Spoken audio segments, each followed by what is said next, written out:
Thanks for tuning in, folks. Today I want to talk about the HKS Hi Power exhaust system for the Mazda RX-8. We'll talk about the benefits and the sound quality, and I'll show some sound clips both here in the garage and out on track. But I also want to talk about the optional silencer insert for this system that comes from HKS and talk about the impact to sound and performance. To start, I think the HKS Hi Power is one of the best systems for the Mazda RX-8. It's inexpensive, lightweight, flows well, and has an awesome sound at the track. Some aftermarket RX-8 exhaust systems can be high-pitched or buzzy, but this one has a really nice deep tone to it, and the volume is reasonable. Now, I'm personally a fan of quiet cars, and even though the HKS is a single muffler design, I find it to be fairly reasonable for street use. With that said, I live in an apartment complex and I do a lot of long drives to and from the track, so having a system that's relatively quiet and drone-free for those long highway drives is important to me. Because of those long commutes to and from events, and because the SCCA has some local sound regulations, I decided to try out HKS's insert for the muffler tip. Let's start with some video clips comparing the sound of the exhaust system with and without the silencer, both revving here in the garage and out on track.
Installation and removal is quite easy using the two fasteners that are used in the adjustable tip.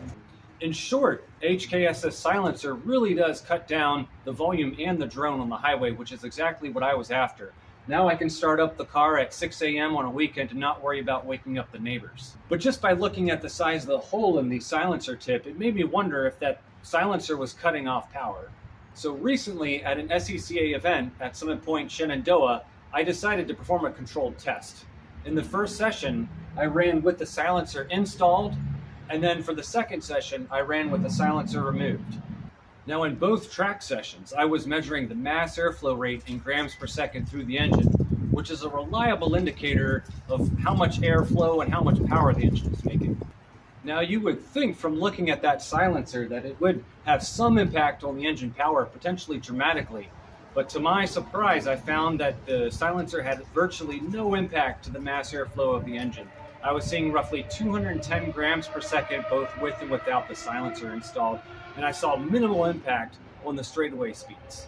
When I've also done street acceleration pulls to do Versatuner tuning, I've seen very similar results and sometimes even higher mass airflow ratings with that silencer in. Based on my test results, I've just decided to keep the insert in during all street driving and even at the autocross, being that there's no appreciable power difference. That said, at the track, I remove it just to uncork that awesome rotary sound. But overall, not bad for an inexpensive and lightweight part that lets you keep the benefits of the HKS Hi Power without the noise in the drone.